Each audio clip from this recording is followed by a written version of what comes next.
James Cordier of optionsellers.com, who thinks crude could hit $30 a barrel before year end. Why? I guess it's mainly about supply and demand at this point, right? It certainly is, Bill. Looking at these numbers of these energy companies, I'd like to sit here and say that energy price is about to stop falling and turn up. But this would be quite an odd time for energy prices to stop falling. The end of August is the unofficial end of driving season.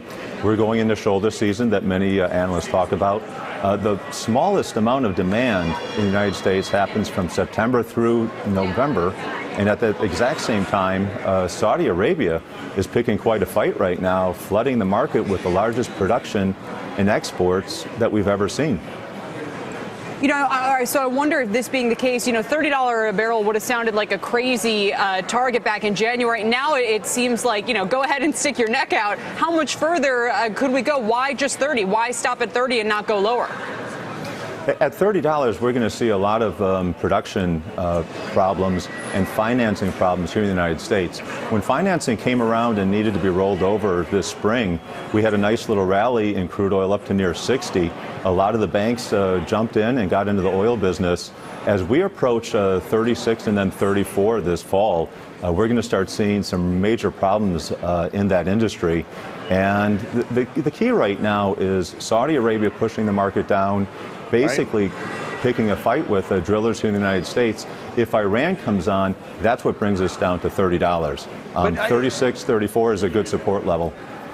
And we're at an interesting point right now. Typically you're right. When prices would go lower, you'd see producers cutting back on production, but that's actually the opposite is happening right now, in part sometimes because those producers, they need the money right now. And I would include Saudi Arabia with that because they've started borrowing money now to make up the difference, right? Bill, that's exactly right. Some producers right now are drilling and producing oil because they need to, and others are trying to force the market lower to get some energy producers out of the market.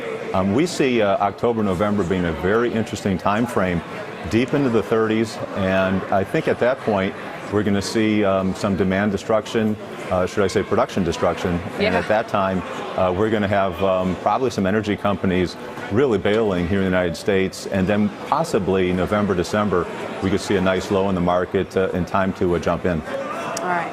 If only that would mean lower gasoline prices, since we only have 2 refineries left in this country. At some point, it should. We won't hold our breath, No, but we won't. This is where push comes to shove. Thank you so much. Really appreciate it, James, for joining us.